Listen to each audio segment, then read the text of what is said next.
Hi, Marvel fans. Welcome to Tori Talks TV. I'm Tori. And I'm Dr. S. In this video, we'll be discussing the new Disney Plus series called Moon Knight. We're going to talk about episode 1, which is called The Goldfish Problem. Okay, first of all, this poor freaking guy. Do you know him? I don't know him. She's our Marvel MCU expert. I have now watched the whole MCU, including the Disney Plus shows, 2 times. What the heck? Yes. So, yeah. But She is our expert. I have no... Of the 2 of us, I am the more expert. I've seen WandaVision and Loki.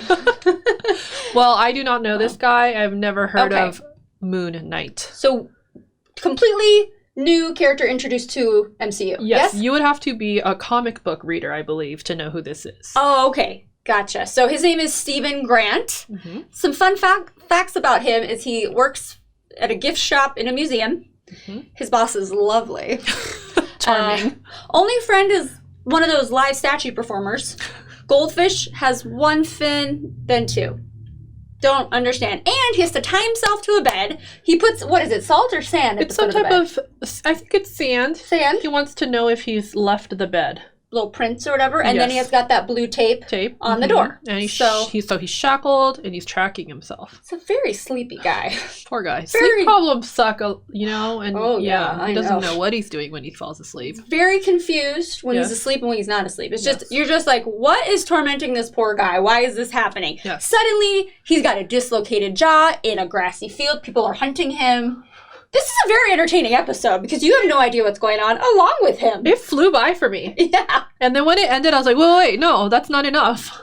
Yeah. Because we barely got a glimpse of what this is going to be about. Yeah. But it was really fun being in the dark about it with our main character. Yes. You identify. They did a really good job of putting us into his character because he doesn't know and we don't know. No.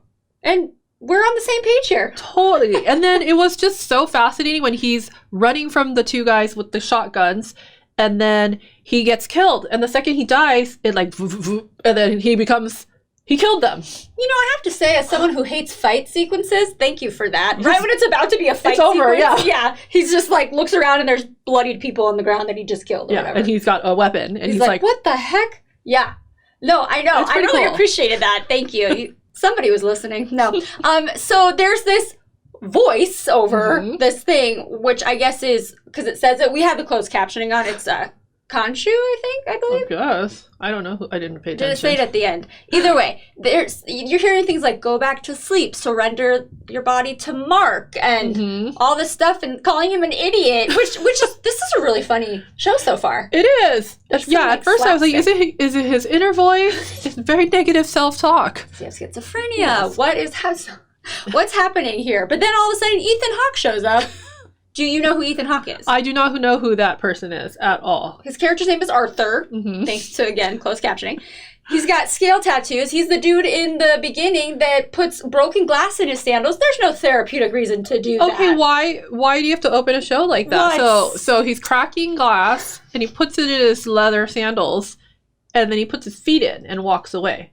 Yeah. Were you waiting for the bloody feet shot?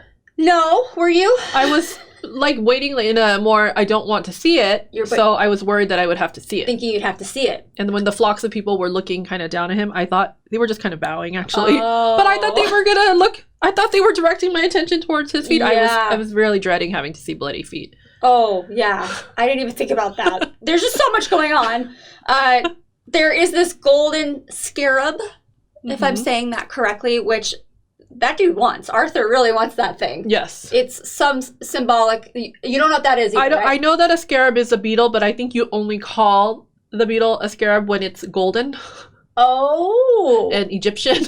Oh, amazing. Look at you with the Egyptian But I can't remember. I'm sure I got it off a TV show. Hey, that's or a really movie. Good. Yeah, because nobody goes around saying that. Like, oh, the scarab. Yes, there's lots of fun little things we discovered. There's in the wall, he's got a key and a cell phone, one of those older cell phones that I totally had. I had the razor. Motorola razor. I had a pink one. Ah, yes. And there is missed call after missed call from a Layla. And then she calls. Yes. And calls him Marc, not Steven. And this voice that we hear, and you even see the reflection, he has an American accent. Steven has a British accent. These are different people. And once in a while, when he looks in the mirror, Marc is looking back, but not always. Not always. So that kind of made me keep looking again too. Yeah. Again, putting me in the place of Steven. Like, wait, is he there? Is he not there? Yeah. And there's like this large figure with some kind of maybe a staff and a very large beak and Birdman. So when he's Marc hides the cell phone from Steven. Is that what's happening? Okay, so sure. Steven lives there. Marc takes over sometimes. But Marc wants to take over the whole time. But he has to ask Steven to let him take over. Especially when he's in danger. He's like, let me fight this thing that's about to plow through the wall. And then what's up with Arthur visiting him at the museum? Just taking a little day trip to the museum, and he's there. And then, because, that Egyptian deity, Amit? Yeah, she has something to do with, like, judging you before whatever. I don't know what's going on, but that scale tipping thing, and he says, you're full of chaos. No kidding. Blank. Obviously. So Marvel does this a lot. The bad guys have intentions that they think are good. Okay? So Arthur, on behalf of Amit, says that this power could have prevented, like, Hitler from basically, the Holocaust, right? Okay. Because if you can judge a person by what their future crimes are, he just takes them out now. Oh. Like they did to old lady. What was she going to do? Oh, I don't know. Jeez. But... So, right? So they think they're good, but they're killing people. But then so you saying you can prevent the Holocaust? You're right. I don't know. It's kind of interesting. This is very interesting. Yes. So the best part of all of it is that we finally get to see the Moon Knight get up. That was really cool. That was very different from what I'm used to, like colors and leather. I don't even know if Moon Knight is a good character. You know what? Bad guy or good guy? Right. How would we know? I have no idea. Okay, good. Because maybe it's a villain show. I have no idea. I don't know who he is. So much fun. It is. One episode down, and I love it. I love it. Do you love it? And it's in London, and we're about to be in the UK, so hey. We are. I like that. So excited. And Oscar Isaac, you're kind of a cutie. Where did you come from? Where have you been all my life? Not too bad. Yeah, pretty impressed so far. As someone who doesn't really care for this stuff, I care. Yes. I care about I'm this in. one. Yes, I'm in. I'm here for it. Okay, MCU fans, let us know what you thought of this first episode of Moon Knight. Please comment below and then like and subscribe. We'd really appreciate it. And we'll see you next time. Thanks for watching. Bye-bye.